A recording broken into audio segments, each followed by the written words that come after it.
kami hari ini dengar Tuhan. Kami berdoa patahkan setiap kebohongan yang tanpa sadar kami hidupi. Ganti dengan kebenaran yang daripada Engkau Tuhan. Mari berbicara kepada hati setiap kami. Roh Kudus, Engkaulah roh kebenaran yang mampu menginsafkan setiap kami Tuhan pagi hari ini. Kami datang di hadapan-Mu merendahkan diri dan berkata, Tuhan Roh Kudus bicara kepada kami. Kami tanggalkan setiap pikiran meninggi yang menentang kebenaran firman Tuhan. Di dalam nama Tuhan Yesus mari berbicara Tuhan. Amin, amin, amin. Silakan duduk. Shalom semuanya. Hari ini kita melanjutkan seri yang sudah dimulai minggu lalu. Kita akan membahas kitab Roma selama 2 bulan ini. Fundamental kuasa Injil itu yang menjadi tajuk seri kita selama 2 bulan ini. Boleh ditampilkan slide-nya, judulnya. Judul saya hari ini adalah kebenaran atau dusta gitu ya. Ini juga masih diangkat dari kitab Roma. Minggu lalu kita baru membahas pengantarnya kitab Roma. Saya bahas tentang penulisnya dan sebagainya. Begitu ya saudara ya, kitab Roma pasal 1. Hari ini saya masih mau melanjutkan di pasal 1 karena kayaknya kemarin belum kebahas tuntas. Waktunya sudah sangat mepet gitu ya. Jadi hari ini saya melanjutkan masih di kitab Roma, masih di pasal 1. Kita mau sama-sama baca ayat 18 sampai 25. Saya sudah siapkan di sini, Anda boleh baca bersama-sama. Ayat 18 sampai 25 yang sudah siap membaca katakan amin. Oke. Yang belum siap bilang tunggu. Oke, belum. Oke. Ya, kita baca sama-sama ya saudara. 1, 2, 3. Sebab murka Allah nyata dari sorga atas segala kefasikan dan kelaliman manusia yang menindas kebenaran dengan kelaliman. Karena apa yang dapat mereka ketahui tentang Allah nyata bagi mereka, sebab Allah telah menyatakannya kepada mereka. Sebab apa yang tidak nampak daripadanya, yaitu kekuatannya yang kekal dan keilahiannya, dapat nampak kepada pikiran dari karyanya sejak dunia diciptakan sehingga mereka tidak dapat berdalih. Ayat 21. Sebab sekalipun mereka mengenal Allah, mereka tidak memuliakan Dia sebagai Allah atau mengucap syukur kepadanya. Sebaliknya pikiran mereka menjadi sia-sia dan hati mereka yang bodoh menjadi gelap. Mereka berbuat seolah-olah mereka penuh hikmat, tetapi mereka telah menjadi bodoh. Mereka menggantikan kemuliaan Allah yang tidak fana dengan gambaran yang mirip dengan manusia yang fana. Burung-burung, binatang-binatang yang berkaki 4 atau binatang-binatang yang menjalar. Ayat 24. Karena itu Allah menyerahkan mereka kepada keinginan hati mereka akan kecemaran, sehingga mereka saling mencemarkan tubuh mereka. Sebab mereka menggantikan kebenaran Allah dengan dusta dan memuja dan menyembah makhluk dengan melupakan penciptanya yang harus dipuji selama-lamanya. Amin. Kok bisa gitu ya, kebenaran Allah digantikan oleh sesuatu gitu kan, yaitu dusta ya. Kebenaran Allah dikatakan bahwa manusia ini punya kecenderungan untuk menggantikan kebenaran dengan dusta. Dusta seperti apa? Menurut saya dusta-dusta yang bisa menggantikan kebenaran Allah itu dusta-dusta yang kecil, saudara. Dusta-dusta yang kecil tetapi besar gitu kan ya. Saya hampir mau beri judul khotbah saya hari ini adalah dusta kecil yang besar gitu kan. Kayaknya aneh tapi betul. Karena kadang-kadang tanpa sadar dusta-dusta kecil itu yang sebenarnya punya dampak yang sangat merusak dalam kekristenan kita. Ya. Jadi dikatakan mengganti dengan kebenaran Allah dengan dusta. Saudara, saya mau tanya berapa banyak di sini yang sudah punya anak, angkat tangan. Tinggi-tinggi. Oke, setiap kita yang sudah punya anak pasti mengerti apa yang saya akan sampaikan sebentar lagi. Saudara, kalau Anda punya anak, Anda akan sadar bahwa pernah gak sih Anda melihat contoh misalnya lihat anak Anda main sama anak-anak lain gitu kan ya. Entah lagi main, ini contoh. Terus tiba-tiba anak lain itu tempeleng aja anak kamu gitu kan. Apa yang Anda rasakan gitu kan. Apalagi kalau anaknya baru anak pertama. Yang Anda rasakan tiba-tiba kesel ya. Di sini kan nggak mungkin Anda mau mukul anak orang gitu kan. Tapi mendadak ketika anak Anda ditempeleng sama anak lain, mendadak ada muncul keinginan bisikan kayaknya dari Roh Kudus gitu ya. Enggak. Mendadak muncul keinginan Anda untuk gue tempeleng juga nih anak orang ini kurang ajar juga nih gitu kan ya. Karena saudara, kalau kita pikir-pikir, cinta itu memiliki kapasitas untuk memunculkan sesuatu yang tadinya tidak Anda sadari ada dalam perasaan Anda. Ya, kalau secara normal nggak ada dari Anda yang tiba-tiba pengen tempeleng anak orang gitu kan. Betul? Ada di sini? Nggak ada kan? Tetapi kalau sampai anak itu bisa tempeleng anakmu duluan, Anda akan merasa sebuah kemarahan muncul yang membuat Anda merasanya punya kapasitas untuk melakukan apa yang sebelumnya tidak Anda pikir bisa Anda rasakan. Betul nggak saudara? Cinta itu unik karena memunculkan perasaan itu, saudara. Cinta bisa membuat Anda marah akan sesuatu yang tadinya tidak membuat Anda marah. Betul nggak? Ya. Cinta bisa membuat Anda tiba-tiba merasakan perasaan yang aneh gitu kan, kurang lebih seperti itu. Ya. Kapasitas kita, kalau saya bilang saudara, karena cinta dan murka itu berkaitan. Cinta dan amarah itu berkaitan. Ya. Karena begini saudara, seberapa besar Anda mencintai sesuatu biasanya ditunjukkan oleh seberapa besar rasa marahmu terhadap sesuatu yang kamu cintai. Betul? Kalau misalnya mobilnya Pak Joni dibaret sama anak sekolah minggu, saya biasa aja. Karena saya nggak cinta sama mobilnya Pak Joni. Tapi kalau mobilnya saya dibaret, itu beda cerita gitu kan, mungkin. Saudara ngerti ya? Saudara ngerti maksud saya ya? Karena cinta membuat Anda merasakan sesuatu. Ya. Seberapa besar Anda mencintai sesuatu biasanya diukur oleh amarahmu yang bisa dipicu oleh hal tersebut. Kalau Anda nggak cinta ya jelas Anda nggak terlalu marah akan hal tersebut gitu kan ya. Betul ya saudara, saudara paham sampai di sini ya? Ya. Bisa membuat Anda marah, emosi ya. Dan sebenarnya kapasitas kita untuk merubah sesuatu sebenarnya bergantung pada besarnya cinta kita terhadap hal tersebut.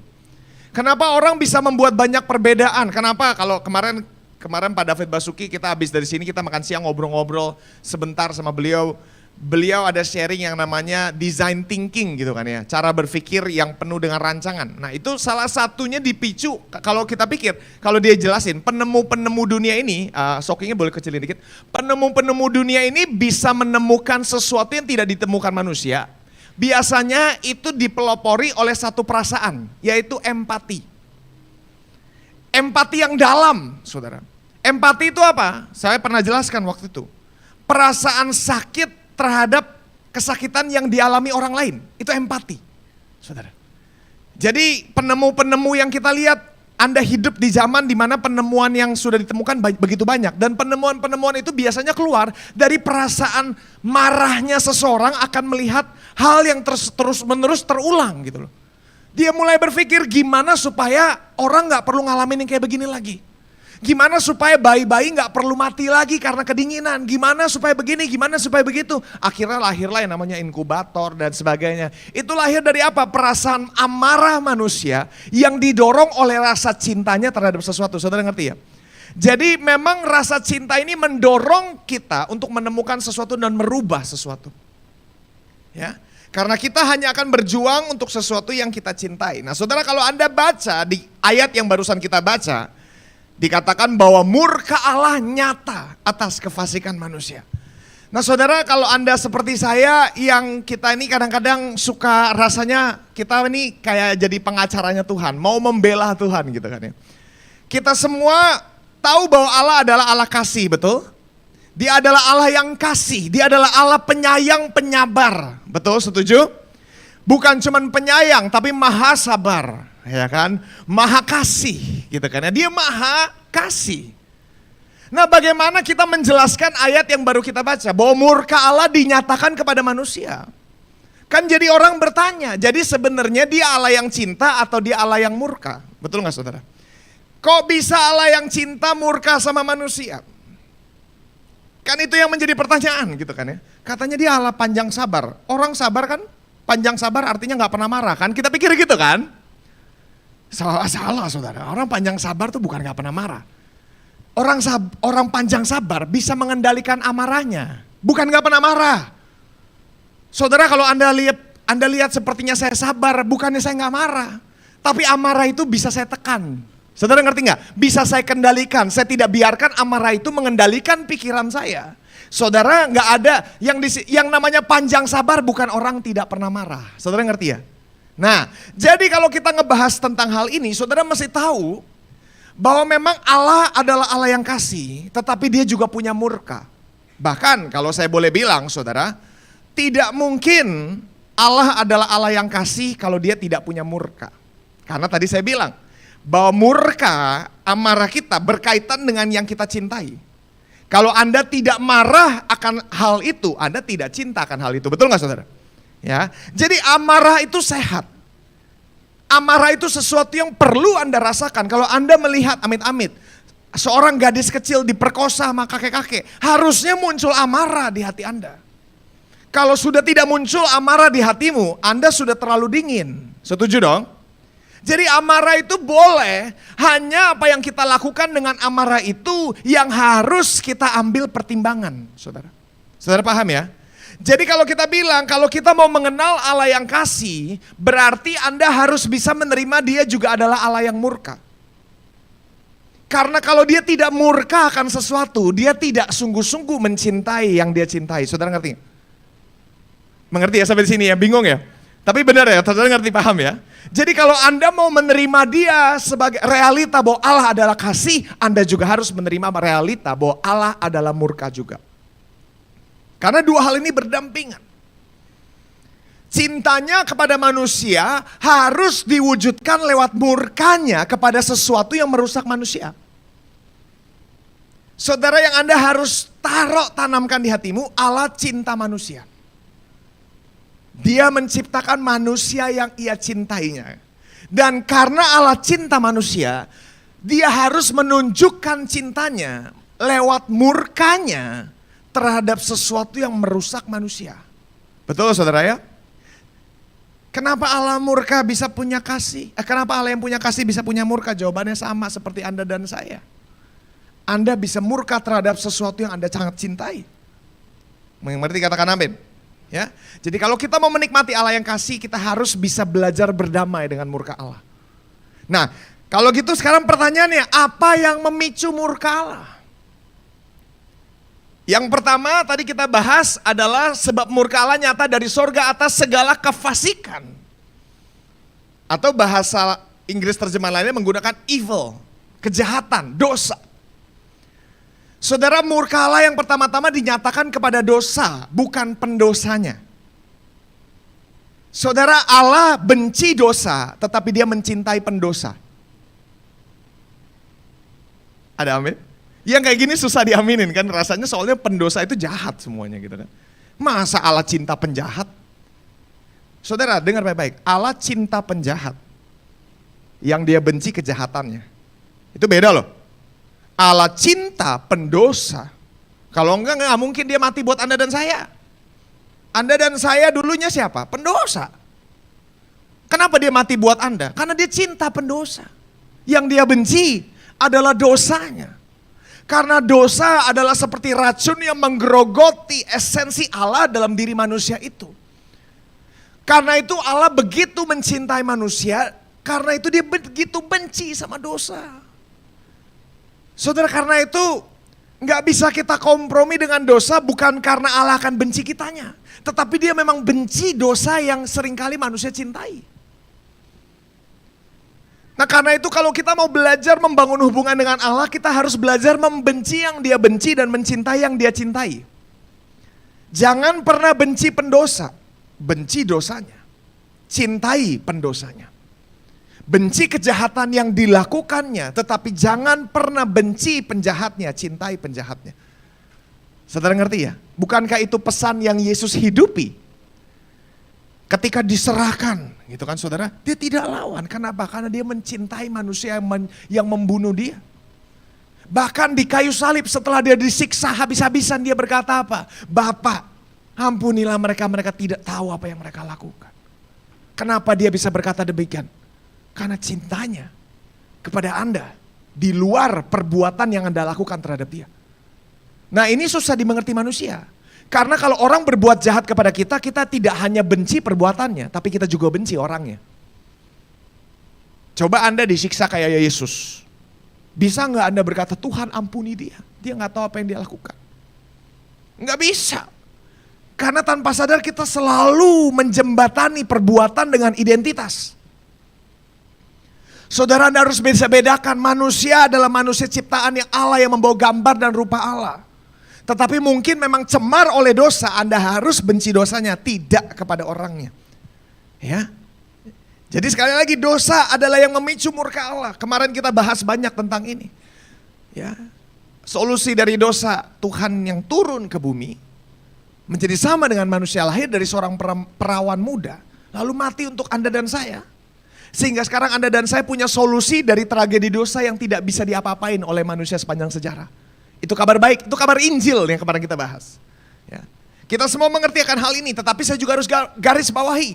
Ini juga bukan berarti bahwa setelah Anda terima Tuhan Yesus lahir baru menerima Injil, Anda tidak lagi punya kapasitas untuk berdosa.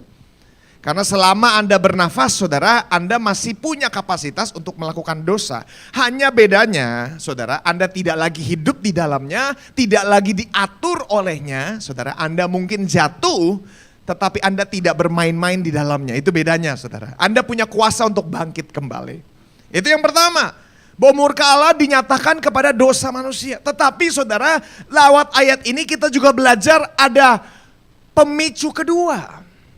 Yang pertama adalah dosa manusia yang kita bahas kemarin. Dan kita semua tahu akan hal ini. Saya nggak perlu jelasin panjang lebar lagi. Tetapi saudara, hari ini saya mau membahas pemicu kedua ini. Apa pemicu kedua? Kelaliman manusia yang menindas kebenaran dengan kelaliman. Menindas ini menggunakan kata bahasa Inggris to suppress. To suppress ini artinya apa? Untuk membatasi, menyudutkan, dan menghalangi. Nah, kita manusia ini dikatakan murka Allah dinyatakan kepada mereka yang suka menekan kebenaran. Atau menyudutkan kebenaran, atau menghalangi kebenaran. Ini pemicu kedua selain dari dosa manusia. Saudara, kalau saya tadinya saya pengen cari peraga apa yang paling tepat. Saya nggak kepikiran peraga apapun selain satu, sansak. Saudara tahu sansak? Sansak tinju tahu ya? Yang berat, yang profesional punya.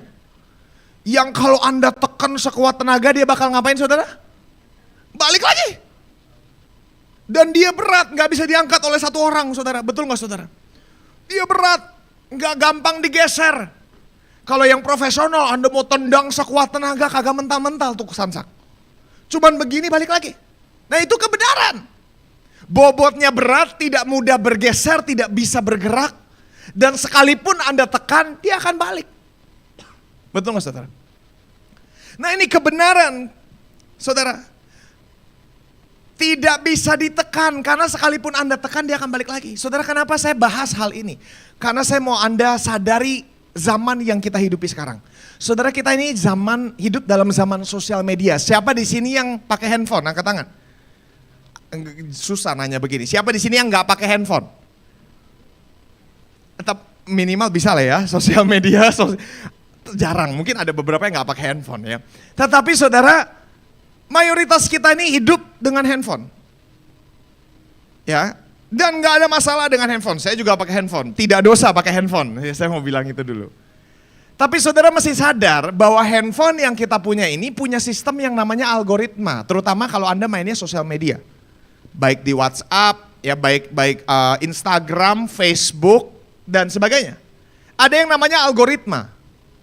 Algoritma itu apa? Algoritma itu sebuah sistem komputer yang mengatur di mana Anda akan selalu menemukan apapun informasi yang menguatkan ideologi yang sudah kamu punya terlebih dahulu. Jadi contoh, kalau Anda sukanya film Naruto, Anda akan banyak ketemu story Naruto, gambar-gambar Naruto lah, pengetahuan tentang Naruto, tiba-tiba Anda baca story bisa keluar semua, walaupun Anda nggak pernah cari. Setiap kali Anda klik gambar Naruto, algoritma sosial media Anda belajar, oh ini orang suka nonton begini, suka nonton begini. Jadi algoritmanya menghitung supaya apapun yang Anda baca memperkuat apa yang memang Anda suka, apa yang sudah terlebih dahulu Anda percayai. Ya, itu contohnya. Nah, kalau Anda contoh, misalnya suka searching atau suka baca artikel tentang bobroknya pemerintahan Jokowi, Anda akan mulai dibombardir dengan informasi tentang kejahatan-kejahatan yang dilakukan Jokowi dalam pemerintahannya. Dan masalahnya kalau kita tidak sadar akan hal ini, kita akan berpikir bahwa semua yang kita baca benar. Karena semua yang Anda baca hanya menguatkan ideologi yang sudah terlebih dahulu kita punya. Kalau Anda searching, cowok itu buaya. Anda tiba-tiba akan dengar banyak berita tentang cowok itu buaya, cowok itu buaya. Kemarin saya ditanya, udah dengar belum Rizky Bilar? Belum, kenapa? Instagram gue isinya makanan semua. Yang gue cari makanan soalnya gitu kan saudara. Cireng lah, cilok lah gitu kan, saudara. Belum, kenapa gak muncul di feed gue? Udah denger belum? Resa Arab? Belum. Karena itu gak muncul di feed gue. Saudara ngerti gak sih? Jadi apa yang Anda pegang, Anda gak bisa langsung bilang, yang saya baca, yang saya lihat, yang saya dengar pasti benar. Asumsi saya pasti benar, tidak. Karena hidup di zaman algoritma. Anda hanya akan melihat apa yang memang Anda sudah lihat gitu loh. Saudara ngerti gak sih? Diperkaya lagi, makanya orang-orang yang suka nonton cewek-cewek seksi jangan kaget. Instagramnya penuh cewek seksi semua. Bingung, ini kenapa sih Instagram pornografi banget? Ya gara-gara lu pencet mulu, tiap kali ini pencet nih kan. Instagram tahu, oh ini orang mata keranjang gitu kan. Tahu dia. Betul, ya kan. Kalau Anda sukanya judi, yang akan dikeluarin judi terus. Bener gak? Kalau istri saya isinya parenting semua. Parenting. Saya kalau ngelihat Instagram dia sebentar udah bosen. Gak ada yang bisa dilihat buat saya. Kalau saya senangnya liatin makanan gitu. Jadi beda genre, saudara ngerti ya? Zaman algoritma. Jadi jangan pernah berpikir apa yang Anda lihat, apa yang Anda dengar, apa yang Anda baca itu udah pasti benar. Apalagi sekarang di zaman dimana kita ini punya teknik gosip tingkat tinggi. Ya, Anda pernah gak dengar? Lu udah denger belum? Biasanya itu kalimat pengantar dari semua gosip. Betul ya? Lu udah denger belum? Lu udah denger belum? Ya bener gak? Lu udah denger belum? Masa lu belum denger gitu? Itu kan udah pokoknya kalimat pengantar semua gosip tuh pasti begitu. Dimulai dari, ada lagi gak? Gak ada, biasanya cuman gitu kan. Lu udah denger belum ya? Lu udah denger belum? Pasal gitu, itu kata pengantar dari gosip. Jadi berikutnya kalau ada orang datang kepada Anda bilang, lu udah denger belum? Saudara, saya kasih jawabannya begini. Anda jawab begini, buat apa lu cerita ini? Wah, kalau Anda ngomong begitu tiba-tiba dia langsung tertemplak. Wah, iya ya buat apa ya? Iya, karena kan dia jadi berpikir, buat apa ya gue cerita ke lu ya? Sebenarnya tadinya gue mau ngapain cerita ke lu ya? Tapi dia kalau orang Kristen jawabannya pasti begini, supaya lu bantu doa.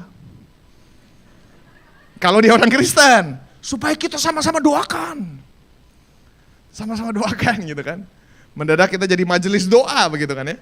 Jadi gini saudara, setiap kali Anda dengar gosip apapun, ya kalau ditanya itu supaya kita doain, terus dia mulai cerita, Anda boleh balik lagi tanya pertanyaanmu terakhir. Bener enggak?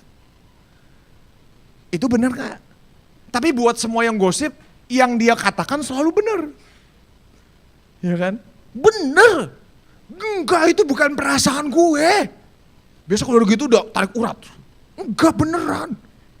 Swear, sumpah, enggak beneran. Lalu gitu. Nah saudara, saya mau bilang sekali lagi, sekalipun itu gosip dan sekalipun sepertinya benar, sekalipun tindak gerak-gerik orang tersebut yang sedang kamu bicarakan benar-benar sesuai dengan yang kamu harapkan, saudara sekali lagi saya mohon, jangan pernah terjebak dengan pemikiran bahwa itu pasti benar. Karena Anda gak tahu cerita lengkapnya. Dan sekalipun Anda tahu cerita lengkapnya, Anda gak bisa baca hati manusia. Enggak, gue yakin. Anda gak tahu hati manusia. Lah gue aja gak ngerti apa yang gue ngomongin kadang-kadang. Betul gak saudara? Kadang-kadang kita manusia yang gak ngerti. Kita nih sebenarnya lagi marah-marah kenapa? Kita aja sebenarnya gak ngerti. Gue suka sama dia, suka gara-gara apanya. Kita gak ngerti. Jadi apalagi Anda gitu loh saudara. Ya. Jadi jangan mudah melihat sesuatu, mendengar sesuatu dan berkata bahwa ini kebenaran. Karena sekali lagi Tuhan punya sebuah kebenaran seperti tadi saya gambarkan Sansak itu. Kalau Anda tekan, Anda mau sudutkan, Anda mau pojokkan, kebenaran itu akan kembali. Ya. Jadi jangan kita hidup dengan kebenaran yang kita ambil dari Instagram, ambil dari suara orang, terus kita jadikan kebenaran. Karena itu akan buat hidup Anda jadi ngaco. Kebenaran hanya terdapat pada satu hal, yaitu diri Allah sendiri. Yesus adalah kebenaran dikatakan. Akulah jalan, kebenaran, dan hidup. Sorry saudara, Anda mesti sadar dia bukan jalan kebenaran. Dia jalan, dia kebenaran, dia hidup. Karena itu ada komanya, saudara masih belajar. Dia itu jalan, dia itu kebenaran, dia itu hidup. Jadi kebenaran itu Yesus sendiri yang tidak bisa Anda tekan. Nah sekarang kita ini hidup dalam zaman di mana manusia suka menekan kebenaran selama kebenaran itu tidak cocok dengan ideologinya. Selama kebenaran itu cocok sama dia, dia bisa sinkron. Tapi begitu kebenaran menghalangi kebebasan dirinya, biasanya manusia mulai melawan kebenaran itu. Ya. Orang yang paling tidak suka agama Kristen pun bisa cocok dengan kebenaran, janganlah kamu menghakimi sesamamu. Betul? Oh, semua suka ayat itu. Ya. Tetapi kalau kita mau terima kebenaran, kita tidak bisa terima sebagian kebenaran, tetapi seluruh kebenaran itu sendiri. Ya.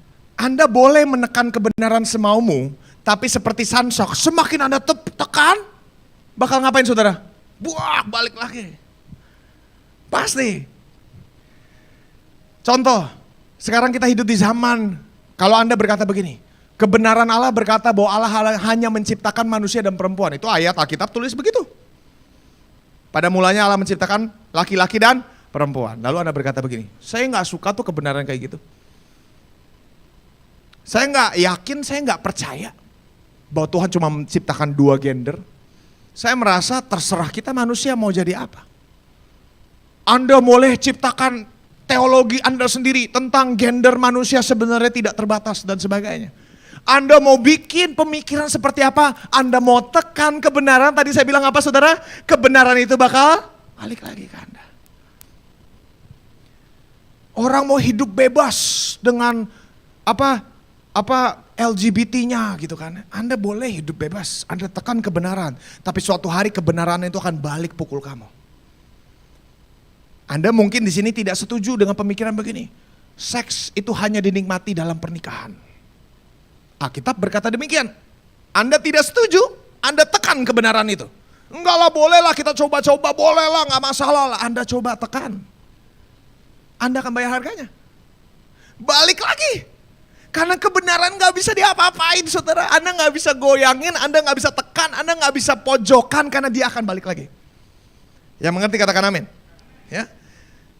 Jadi Tuhan sudah tetapkan standar kebenaran yang gak bisa digoyangkan.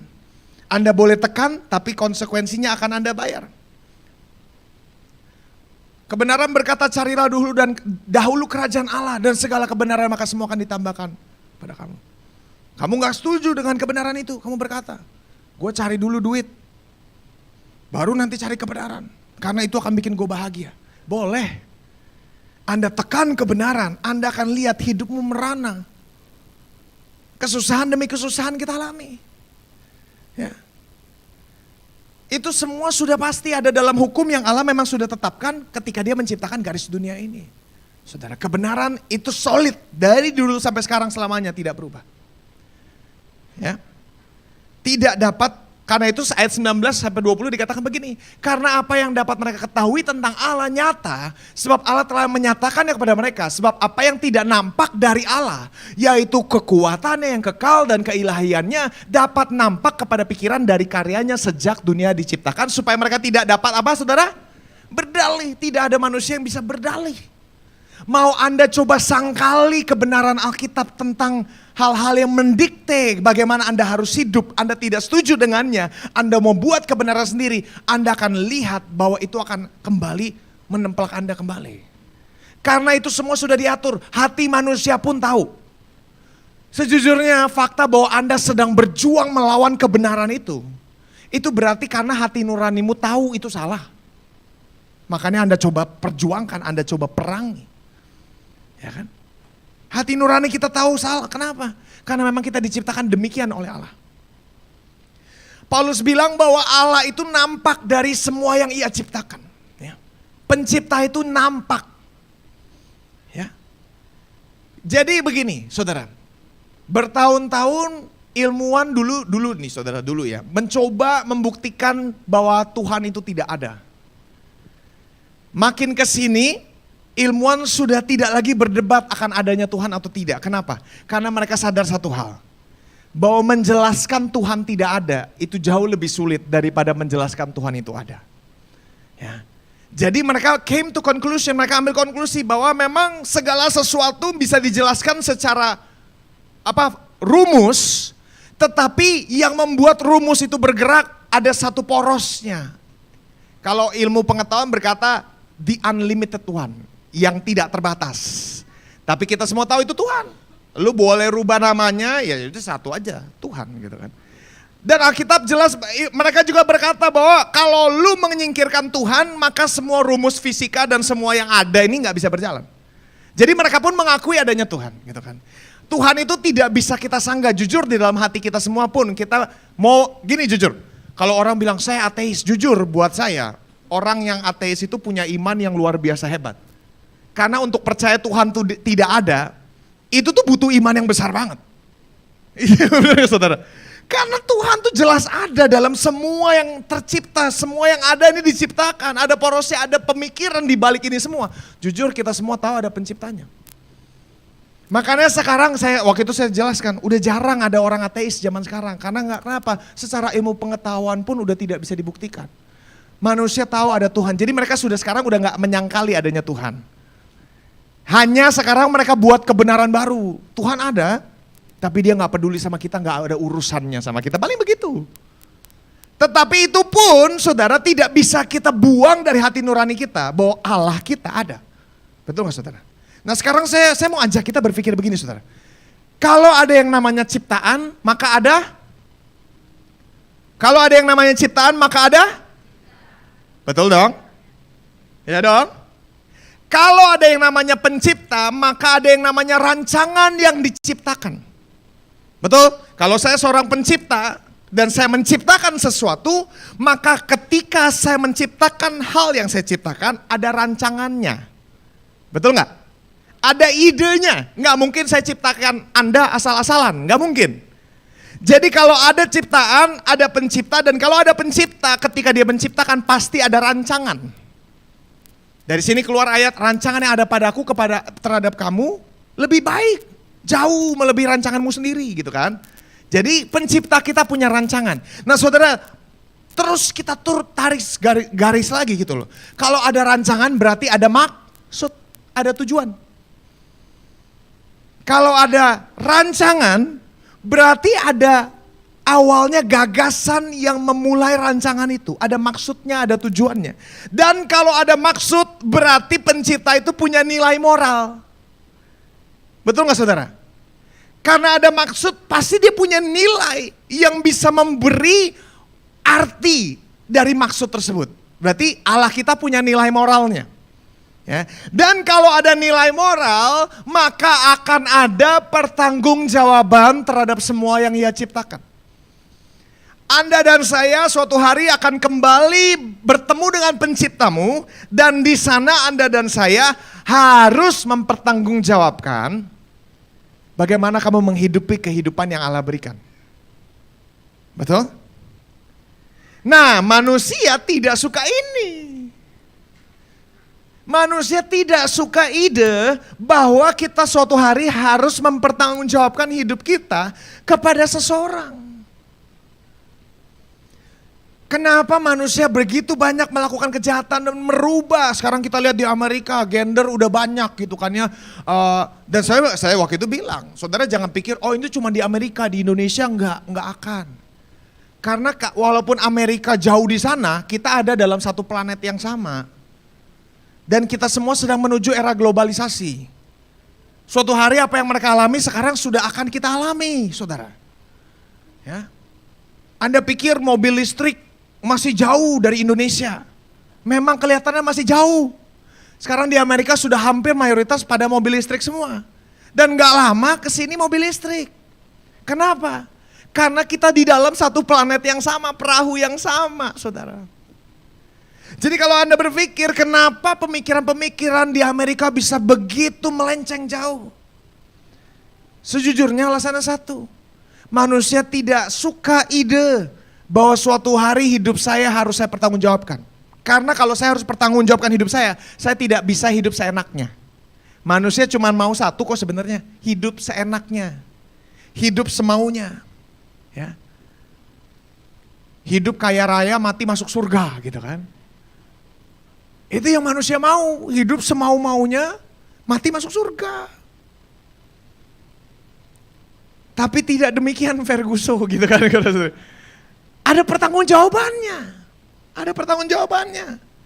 Nah, karena balik lagi, kebenaran itu sesuatu yang kokoh, tidak bisa ditekan, tidak bisa diganti, tidak bisa disudutkan. Nah, sekarang di zaman kita, manusia pada bawa sansak masing-masing. Yang enteng, yang kecil buat bayi tonjok-tonjok. Terus berkata, ini kebenaran gue. Jadi sekarang kita hidup di masa di mana semua manusia punya kebenarannya masing-masing. Terus semua manusia bakal ngomong gini, apa yang benar buat lu bukan tidak benar buat gue. Pernah dengar kayak gitu? Apa yang benar buat lu belum tentu benar buat gue. Saudara, dari mana pemikiran seperti itu? Sejujurnya saya dulu juga berpikir seperti itu.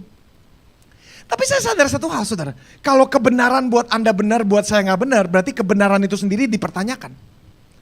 Sekarang gini, kebenaran adalah setiap kita hidup dalam gravitasi. Terus Anda berkata, apa yang benar buat lu nggak benar buat gua. Sekarang Anda naik, Anda lompat dari lantai 5. Pasti Anda akan mati juga. Kenapa? Karena kebenaran yang berlaku pada saya juga pasti berlaku pada Anda. Kecuali kebenaran yang Anda bawa kebenaran diri masing-masing. Nah, ini ngaco. Semua orang jadi merasa hidup, maka saya bilang, kita ini hidup di zaman di mana semua orang punya kebenarannya masing-masing. Tapi kebenaran yang manusia pada masing-masing bawa itu kebenaran yang gampang goyang, gampang digeser-geser, ada rodanya di bawahnya gitu kan. Bisa etek gitu kan. Bisa dibolak-balik, bisa diginiin semuanya. Karena itu kebenaran yang praktis.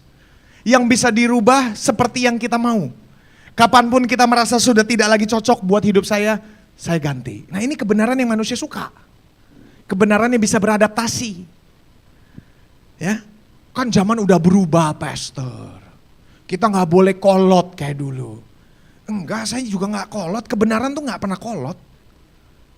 Saya gaul menurut saya gitu, saudara. Khotbah aja pakai sepatu Keds. Tadi saya mau pakai topi gara-gara rambut saya udah panjang. Cuma saya takut dirajam batu jadi tidak jadi, saudara. Tapi saudara mesti sadar kebenaran itu tidak kaku. Tidak. Kebenaran itu solid dari dulu selalu sama. Tapi masalahnya iblis, ini masalahnya, iblis itu mau Anda, saudara, mengganti, kebenaran itu gak bisa geser kan, udah jangan pakai kebenaran itu, bawa kebenaran sendiri.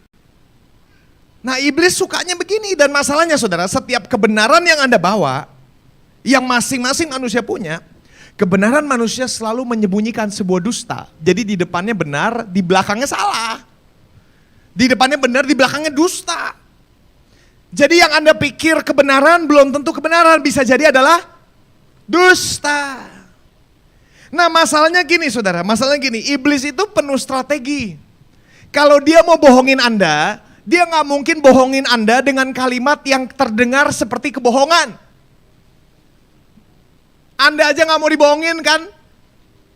Anda pikir iblis bego? Kagak. Dia gak mungkin bawa kebohongan dalam bentuk kebohongan. Dia selalu bawa kebohongan dalam bentuk kebenaran yang sepertinya benar. Kenapa? Gini saudara, kita nih orang Kristen menurut saya kadang-kadang suka munafik juga sih. Kita suka marah-marah begini. Jangan bohong, gak boleh bohong, gak boleh bohong. Sejujurnya gini saudara. Iblis, dengar baik-baik. Saya tulis di sini. Nih, iblis lebih tertarik membuat kamu hidup dalam kebohongan dibanding melakukan tindakan kebohongan. Tapi kita permasalahan cuma satu. Orang Kristen gak boleh bohong, orang Kristen gak boleh bohong. Jujur iblis tuh gak pusing, lu mau bohong gak bohong. Karena yang lebih bahaya adalah Anda hidupi kebohongan. Itu lebih bahaya daripada Anda berbohong. Benar gak saudara? Anda berbohong, Anda akan ketahuan sudah pasti. Tapi kalau Anda menghidupi kebohongan, seumur hidupmu saudara, gak ada yang bisa ngajarin Anda. Gak ada yang bisa ngerubah pemikiran itu. Dan orang yang hidup dalam kebohongan saudara, berani berlawan-lawanan dengan orang yang mau coba tegur dia. Ini bahaya menurut saya. Karena semua kita langsung punya kebohongannya masing-masing. Dan semua kebohongan yang kita pegang selalu terdengar seperti kebenaran. Kayak contoh di masa-masa kemarin pas vaksin merebak gimana-mana kan saudara. Begitu kita kasih tahu kebenaran, wah, yang mereka pegang kebohongan, tapi mereka percaya itu kebenaran. Lawan-lawanan deh udah saudara. Tapi yang jelas satu, buahnya udah gak benar. Tetapi kalau ditegur, wah ngamuk. Kenapa? Karena itu kebohongan yang saya bungkus dengan kebenaran. Gak apa-apa, ayo sekarang mendingan itu apa lu masuk neraka gitu kan, ini begitu. Dan itu sulit diganti. Karena kebenaran, kebohongan yang tanpa sadar kita percayai dan hidupi. Yohanes 8 berkata begini, iblislah yang menjadi bapamu dan kamu ingin melakukan keinginan bapamu. Ia adalah pembunuh manusia sejak semula dan tidak hidup dalam kebenaran sebab di dalam dia tidak ada kebenaran. Apabila ia berkata dusta, ia berkata atas kehendaknya sendiri sebab ia adalah pendusta dan bapa segala dusta. Nah, ini bukan cuma ayat tidak boleh berbohong, tetapi ini ayat tentang jangan Anda hidup dalam kebohongan, jangan mau. Karena begini saudara, dari awal strategi iblis selalu begitu. Ketika dia datang ke Hawa, ya, dia mau buat Hawa makan buah itu. Dia bilang apa? Enggak, lu kalau makan lu gak bakal mati. Lu bakal seperti Allah. Wah, manusia langsung, wih bener juga ya. Ketika dimakan beneran gak mati. Lalu dia pikir berarti Tuhan yang bohong, iblis bener gitu kan. Padahal sebenarnya kematian menurut Tuhan berbeda dengan kematian menurut manusia. Menurut kita manusia adalah gitu kan. Tapi menurut Tuhan kematian adalah keterpisahan dari Allah. Makanya setiap kita yang mati di dalam Tuhan dikatakan bahkan yang mati pun akan beroleh kehidupan. Kamu akan tetap hidup walaupun sudah mati. Itu gimana maksudnya? Ya kan? Kecuali menurut Tuhan kematian itu bukan seperti yang manusia gambarkan. Kematian menurut kita adalah tidak berfungsinya organ tubuh. Kematian menurut Tuhan adalah keterpisahan dengan Allah. Jadi Pak Iwan tidak mati. Hanya kembali kepada Tuhan. Saudara ngerti ya? Nah ini saudara, iblis kasih sesuatu yang sepertinya benar. Jadi saudara saya mau bilang begini, kalau iblis mau buat Anda selingkuh, dia gak akan ngomong gini, lihat tuh perempuan lari terus sama dia sekarang. Gitu. Gak bakal. Lu lihat gak tuh perempuan? Langsung aja lari sama dia sekarang gitu kan. Gak bakal begitu suaranya. Saudara mau tahu iblis bakal suaranya kayak gimana? Dia bakal ngomong begini, dengar baik-baik. Dia bakal bisik begini, lu sadar gak? Coba pikir baik-baik. Kapan terakhir kali lu bahagia? Pasti pertama kali gitu. Kapan sih? Lu ingat gak? Kapan terakhir kali lu bahagia? Sebelum menikah kan? Sekarang setelah lu menikah, coba pikir baik-baik. Pernah gak lu bahagia? Coba kalau Anda dibisikin begitu, langsung mikirnya, benar juga ya. Benar juga ya. Terus iblis bakal, udah lihat kita mulai begini-begini saudara. Iblis tambahin. Nah gue mau kasih tahu lu. Lu tuh sekarang udah jauh lebih dewasa dari ketika lu dulu pilih dia. Jadi dalam arti lain, lu tuh sebenarnya dulu salah pilih karena dulu masih bocah. Sekarang lu udah dewasa. Lu layak terima pendamping yang lebih hebat. Lu layak terima pendamping yang lebih baik dari dia. Dari situ yang iblis picu apa? Perasaan kita, kebahagiaan kita gitu kan. Udah, lu lihat tuh sekretaris lu atau siapa, lu lihat tuh perempuan di ujung sana. Kelihatannya lebih cocok jadi pendamping lu. Iblis tuh bakal begitu. Dia gak langsung bilang, selingkuh aja selingkuh, enggak. Dia bakal muter-muter di perasaan kita, kebahagiaan kita. Dan itu semua benar gak? Iya benar juga ya, setelah gue menikah kok gue gak pernah bahagia. Pasti itu kelihatannya kayak kebenaran. Benar juga ya, dulu gue pas masih single lebih bahagia dari setelah gue menikah. Setelah gue menikah gue lebih capek. Uban gue tambah banyak gitu kan, pasti begitu. Pasti, kenapa? Karena iblis tuh pinter saudara. Dia bakal sodori kebohongan dalam bentuk kebenaran. Gak bakal dia kayak gitu saudara, lari bawa narkoba lu gitu kan, gak mungkin. Ya. Dan masalah gini saudara, Anda tahu firman Tuhan berkata kebenaran yang kamu ketahui akan memerdekakan kamu. Kebenaran palsu yang kamu ketahui juga bisa sepertinya memerdekakan lo. Gak percaya? Contoh, misalnya saya adalah gay misalnya. Saya seorang penyuka sesama jenis.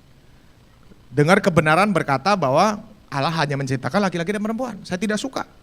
Terus saya coba cari ayat Alkitab yang membuktikan bahwa ada yang boleh namanya gay. Terus saya ketemu ayat ketika Paulus berkata kepada rekan prianya, salam dengan cium yang kudus. Wah, ini boleh nih.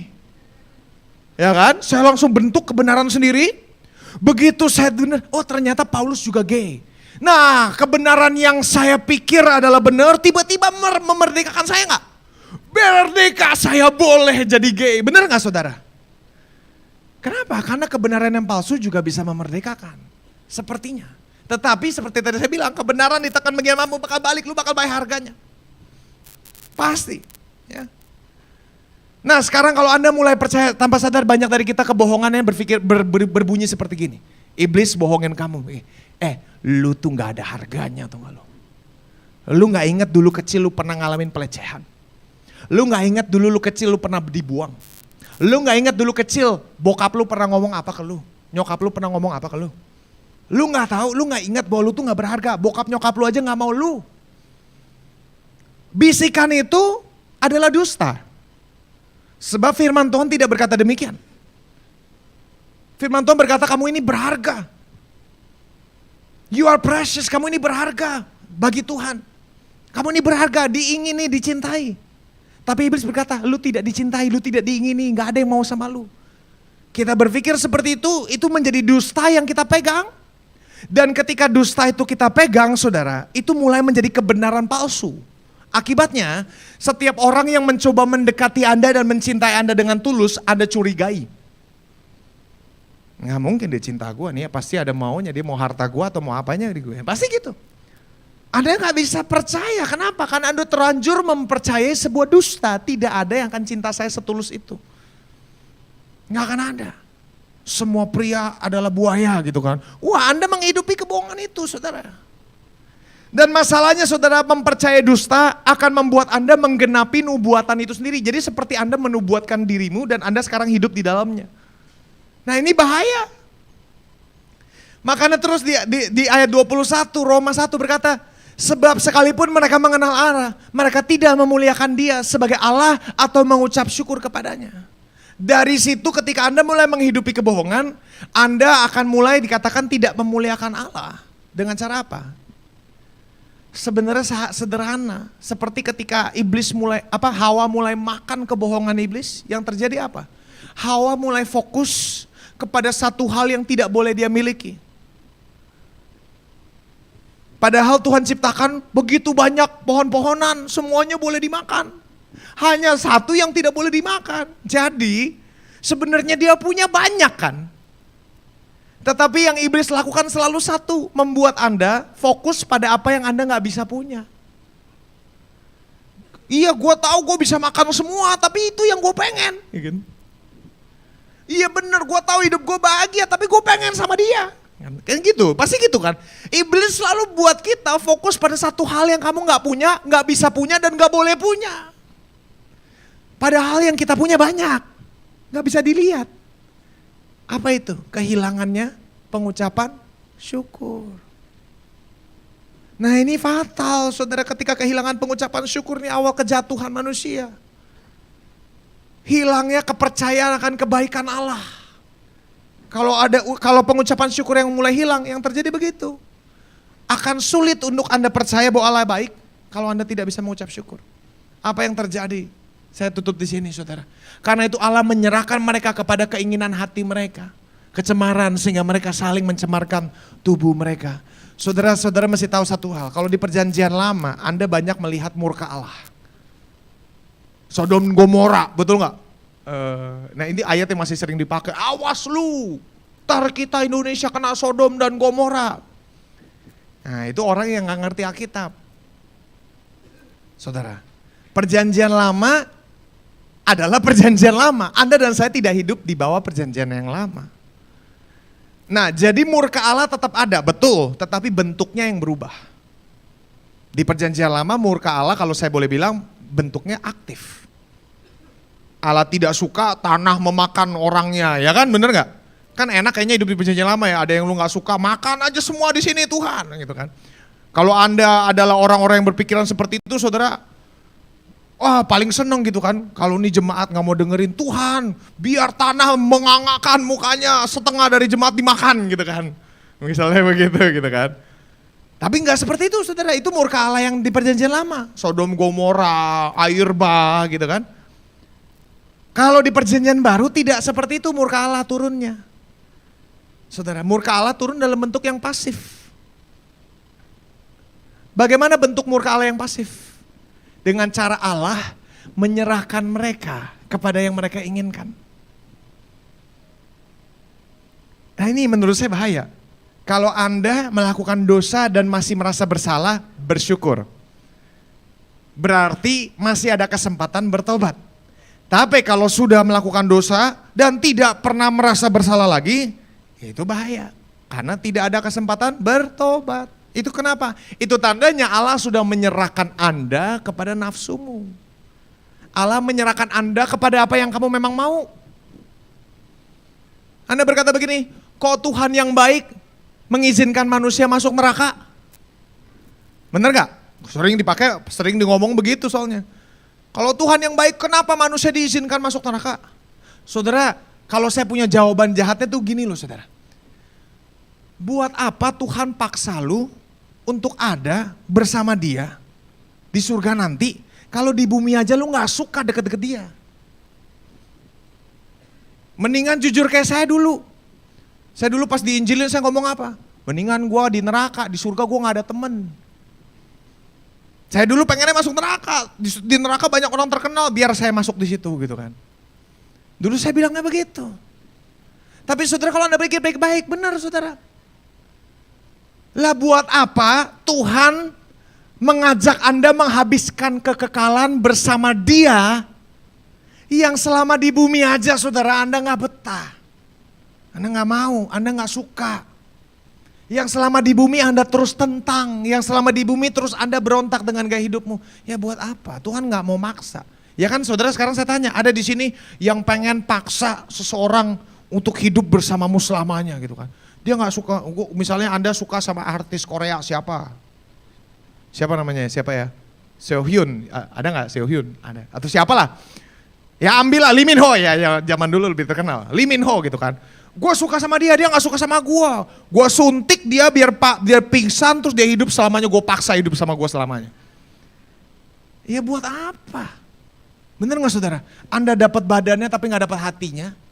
Buat apa? Sama dengan Tuhan dengan kamu.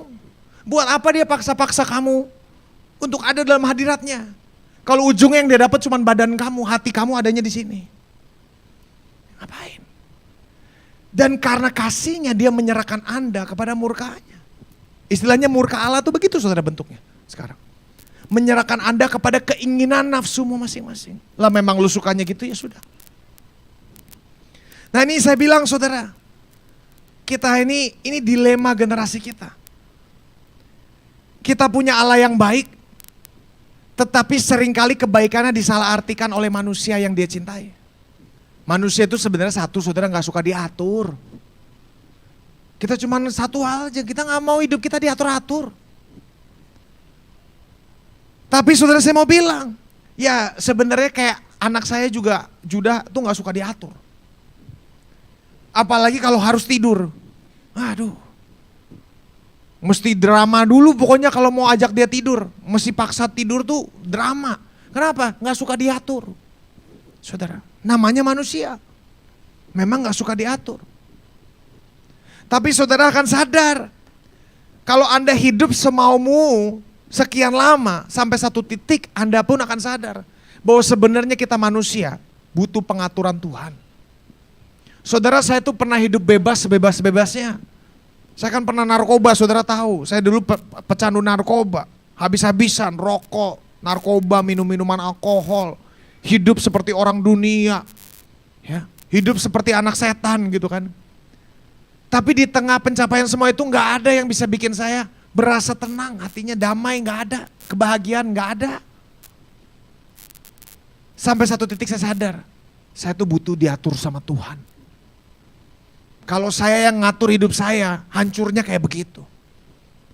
Karena itu saya sampai satu titik saya sadar, saya butuh pengaturan Tuhan. Dan saya mau bilang saudara, bapakmu bukan bapak yang pembunuh sukacitamu. Dia bukan pembunuh sukacitamu.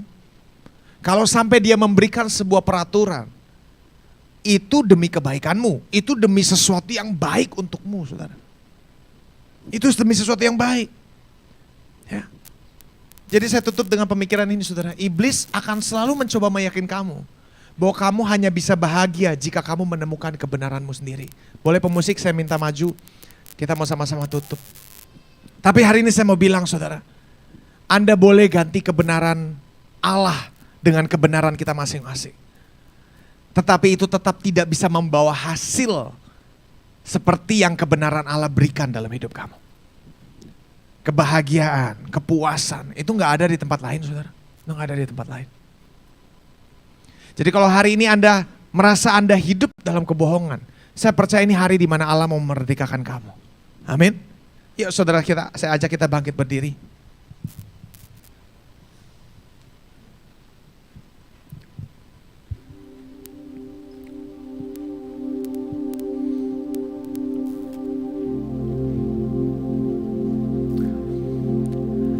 Hari ini saudara, saya pengen kita semua kembali kepada identitas kita yang sesungguhnya. Kamu ini anak-anak Tuhan.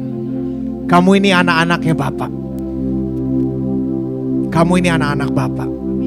Dan semua yang Dia tentukan untuk kamu hidupi itu untuk kebaikanmu. Itu yang terbaik, itu yang terbaik, itu yang terbaik. Jangan pernah mendorong hidup Anda untuk hidup di luar waktunya Tuhan. Belajar untuk menikmati hidup yang Anda hidupi sekarang. Dengan berkata, Tuhan, aku percaya. Aku percayakan kebaikanmu. Aku percayakan kebaikanmu. Aku adalah anakmu. Aku adalah anakmu. Hari ini kalau Anda merasa bahwa Anda hidup dalam kebohongan, kalau iblis pernah bisikin kepada Anda ini tidak berharga. Kamu ini orang bodoh. Ya. Kalau Anda seringkali berpikir begini, aku ini bodoh, aku ini bodoh. Hari ini saya cuma mau bilang, Tuhan sebenarnya katakan ini kepada kamu. Siapa bilang kamu bodoh? Siapa yang bilang kamu bodoh? Sama seperti Tuhan tanya kepada Hawa, siapa yang bilang kamu telanjang? Hari ini coba tanya, siapa yang mendefinisikan hidupmu? Kamu gak bodoh. Kamu mungkin melakukan sebuah kebodohan, tetapi itu bukan identitas kamu. Jangan biarkan satu perbuatan mendefinisikan hidup kamu. Saudara, mungkin kamu berkata, aku ini seorang yang jahat. Aku ini gak mungkin bisa hidup dalam kebenaran karena udah kebiasaan hidup liar. Dan aku gak akan pernah bisa hidup gak liar. Hari ini Tuhan mau bilang, siapa bilang itu? Kamu bisa kok hidup kudus. Karena Tuhan berkata kalau kamu lahir baru, kamu itu langsung pada hari itu juga adalah orang kudus. Kamu orang kudus, secara status kamu udah orang kudus. Hanya kamu harus belajar hidup dengan identitas yang baru, tidak dengan identitas yang lama. Jangan hidup dalam kebohongan. Kalau kamu berkata aku orangnya selebor, hari ini Tuhan juga mau tanya, siapa yang bilang kamu selebor? Mungkin kamu manusia sempurna yang melakukan tindakan selebor sekali atau dua kali atau tiga kali atau bahkan 10 ratusan kali. Tetapi itu hanya tindakan, bukan identitasmu. Balik kepada identitasmu yang sesungguhnya. Saya ini pelupa. Tuhan nanya, siapa bilang kamu pelupa? Atau jangan-jangan itu sesuatu yang Anda terus-menerus imani, hidupi. Karena siapa yang kamu percaya tentang dirimu menentukan apa yang keluar dari kehidupan kamu. Kalau kamu melihat dirimu sebagai seorang yang pelupa, ya jelas Anda menghidupi kehidupan pelupamu dengan iman. Nah ini saudara lucu. Jadi kita harus belajar melihat hidup kita seperti Tuhan melihat kita. Tuhan gak lihat kamu pelupa. Tuhan lihat kamu manusia yang diciptakan serupa gambarnya. Kalau Allah gak pelupa, masa kamu pelupa? Mungkin kamu buat kesalahan sekali dua kali lupa. Siapa yang bilang kamu pelupa? Istri saya, Pak. Sekarang kamu mau dengerin istri kamu atau kebenaran?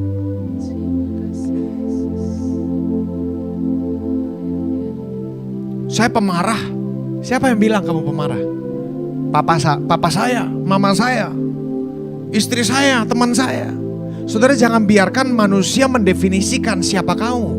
Biarkan Tuhan yang mendefinisikan kamu siapa. Karena kenapa? Kamu ciptaannya. Saudara, kalau saya bilang sampai di surga, Tuhan akan bilang, gua gak ciptain lu pelupa. Kenapa lu jadi percaya lu pelupa? Karena Anda menghidupi kebohongan, sederhana. Saya pezina, saya pecandu pornografi. Tuhan bilang, enggak, gua gak pernah ciptain manusia canduan pornografi. Dan aku sudah lepaskan kamu dari belenggu itu. Sekarang hidup dalam realita baru.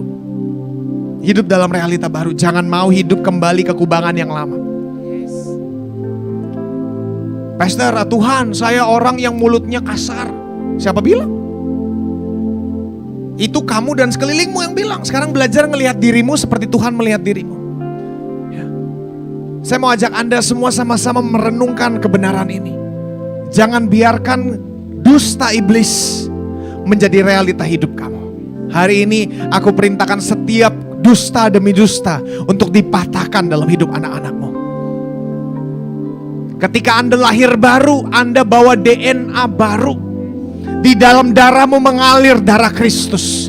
Di dalam DNA-mu mengalir DNA Kristus. Karena itu kalau Allah pembuat mujizat, Anda juga pembuat mujizat. Itulah kenapa Yesus bilang, apa yang aku lakukan kamu akan lakukan, bahkan lebih dari apa yang aku lakukan, kata Yesus. Kenapa? Karena kamu ciptaan baru. Kamu bukan lagi membawa warna yang lama, kamu warna yang baru. Mari saudara sama-sama ambil renungkan waktu, merenungkan kebenaran Allah. Thank you Jesus.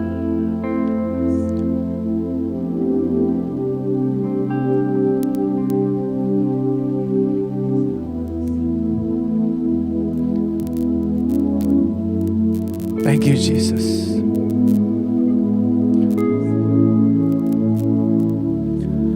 Ku dipilih, diselamatkan, ku adalah anakmu. Kau selalu di pihakku, ku adalah anakmu.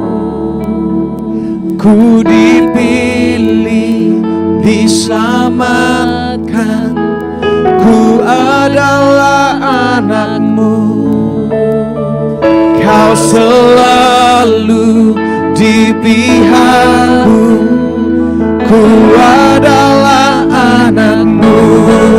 Come on, sama-sama katakan, ku dipilih, diselamatkan. Biar hari ini terobos setiap kebohongan.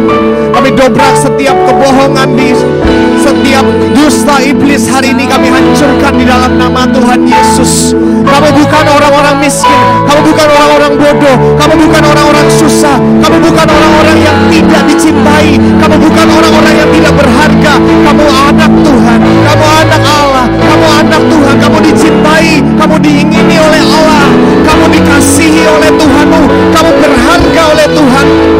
Kirabasandaramu. Ku dipilih, diselamatkan. Katakan sama-sama, ku adalah anakmu. Kau selalu di pihak kami, di pihakku. Ku adalah anakmu. Ku dipilih, diselamatkan.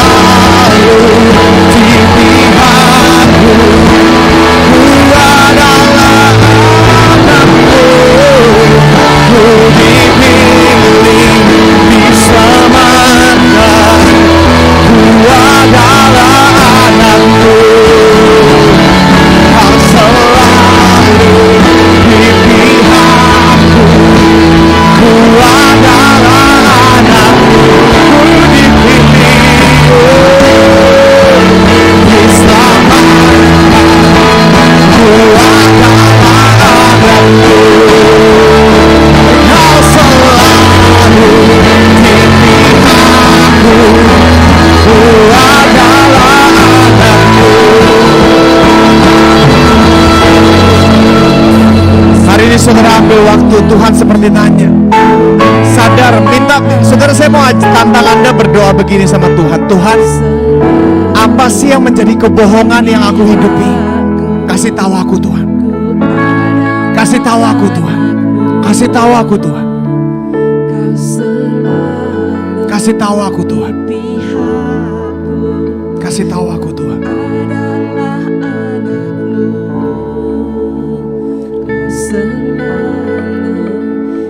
Kasih tahu aku Tuhan. Yes Lord. Saudara, salah satu kebohongan yang hari-hari ini baru Tuhan singkapkan kepada saya. Saudara, beberapa waktu yang lalu ketika saya berdoakan hal ini, Tuhan singkapkan apa yang menjadi kebohongan yang saya hidupi. Hari-hari itu saudara, saya sedang berpikir, saya sedang berdoa untuk melihat mujizat terjadi di gereja ini. Ketika saya sedang berpikir, berdoa tentang mujizat, melihat bagaimana mujizat terjadi di gereja ini, tiba-tiba saudara ada suara di hati saya yang berkata begini, coba lu pikir baik-baik. Kalau seandainya mujizat ada di gereja ini, bukankah lu jadi orang yang sombong? Bukankah lu akan berpikir, wah ini gereja hebat nih mujizat, lu jadi sombong? Saudara dengar baik-baik. Itu kebenaran, kelihatannya kebenaran gak? Kelihatannya kebenaran. Wah, rendah hati kan? Benar juga ya, kalau memang mujizat terjadi, gue mungkin jadi sombong. Di detik itu saya berpikir, saya bilang gini, Tuhan kalau gitu jangan dulu deh. Benahi saya dulu sampai saya siap, baru kasih saya mujizat. Tiba-tiba berdampingan dengan suara yang baru saya katakan, Roh Kudus bicara. Nah, itu bukan aku. Itu kebohongan iblis. Tepis itu. Buang itu. Buang itu. Kalau memang Tuhan hanya berikan mujizat kepada mereka yang siap, saudara, maka orang-orang lahir baru di Kisah Para Rasul yang baru bertobat itu belum siap semua. Kenapa mereka bisa hidup dalam mujizat, kamu tidak? Dengar baik-baik, iblis itu pintar bikin Anda berpikir, saya ini masih sombong, makanya saya nggak dipercayain apa-apa. Hari ini saudara saya mau bilang, kata siapa kamu sombong? Kenapa gak belajar melihat dirimu seperti Tuhan melihat? Kalau hari ini Anda belum ngalamin mujizat tertentu, akan ada iblis yang berkata, ya lu belum bisa, soalnya lu tuh masih sombong. Nanti kalau lu udah rendah hati, baru Tuhan kasih ya. Atau kalau orang bilang, kalau lu kasih penyakit hari ini, kalau masih ada penyakit, itu karena supaya Tuhan mau rendahkan hati kamu. Nah, itu kebohongan. Kemarin saya dengar Chris Manusama ngomong begini, kalau memang Tuhan kasih penyakit untuk orang rendah hati, maka orang-orang di rumah sakit itu orang-orang paling rendah hati semua. Itu kebohongan. Dari mana kita percaya itu kan? Sekarang kita bertanya kan, dari mana kita percaya ini? Itu semua dusta, saudara. Itu tidak ada di Alkitab. Itu tidak ditulis di Alkitab. Alkitab gak pernah tulis bahwa ketika kamu siap baru Tuhan kasih. Enggak. Bahkan Alkitab seringkali menulis fakta bahwa Allah memberikan kepada kamu lebih dari yang kamu siap untuk pegang biasanya, supaya kamu bertumbuh di dalamnya. Allah selalu kasih lebih dari yang kamu bisa handle. Orang berkata Tuhan selalu kasih yang kita hanya bisa kelola. Tuhan selalu kasih kamu lebih dari yang kamu bisa kelola, supaya kamu bertumbuh. Jadi Tuhan gak kasih mahkota yang kecil atau pas di kepala kamu. Tuhan kasih kamu mahkota yang besar, dan berharap, percaya, beriman bahwa kepalamu akan bertumbuh besar gitu loh. Saudara ngerti gak? Dirimu akan yang bertambah besar.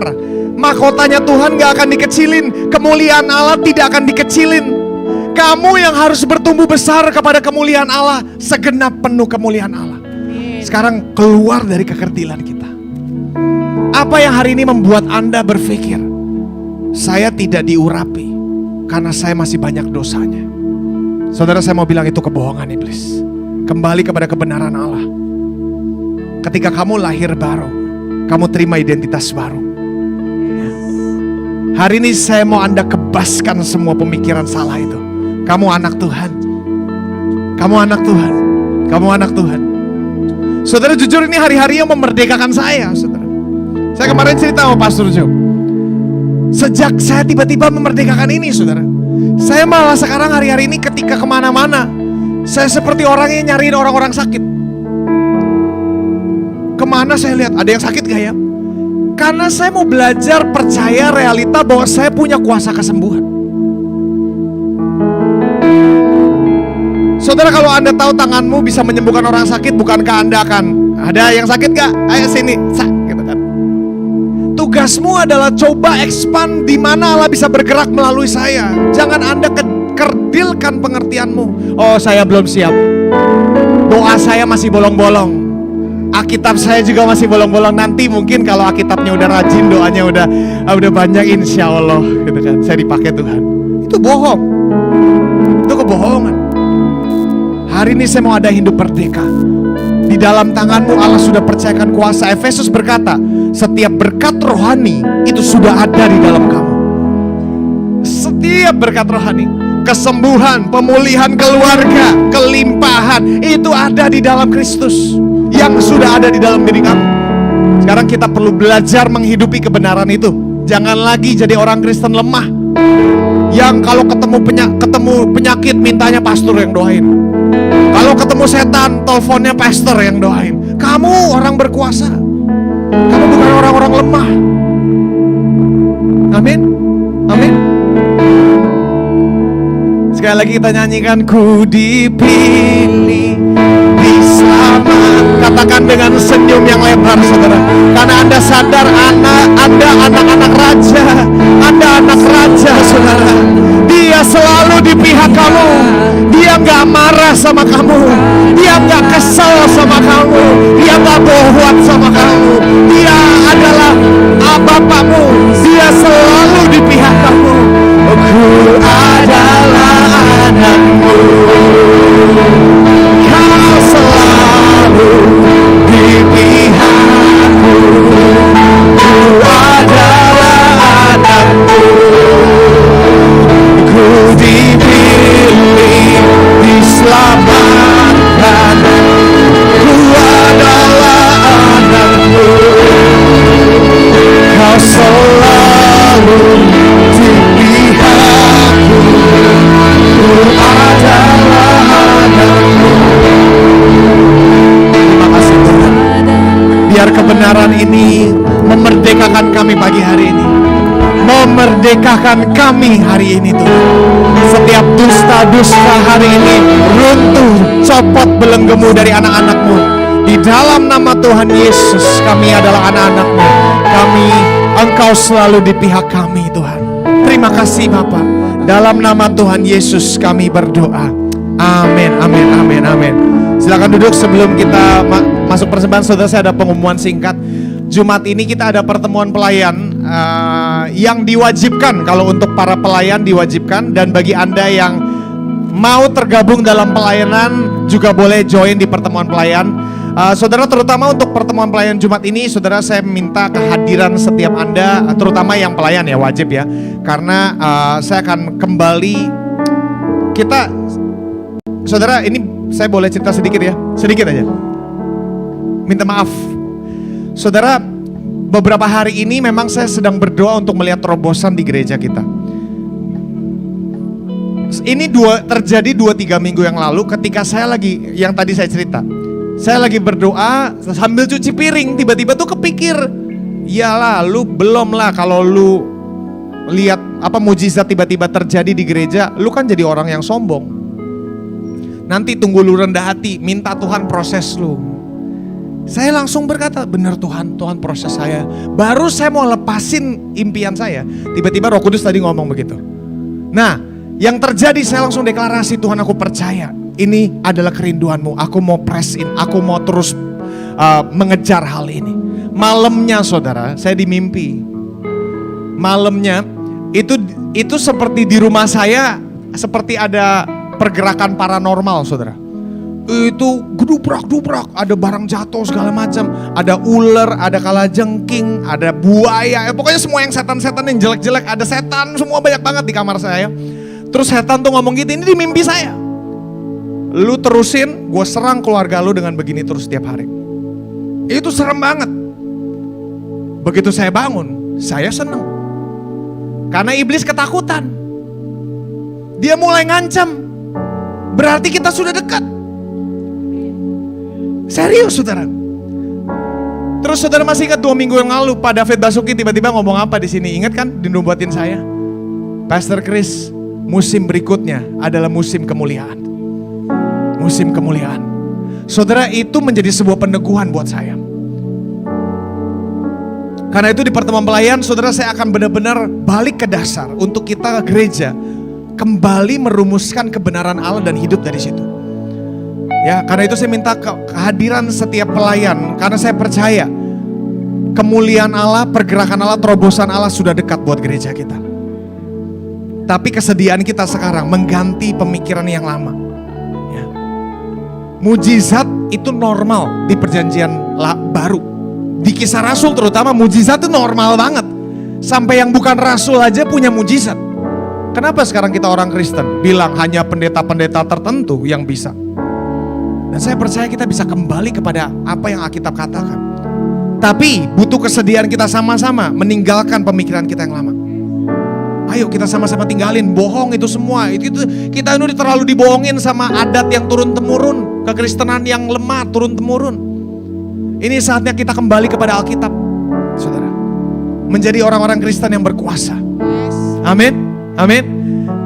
Saya serahkan kembali ke WL.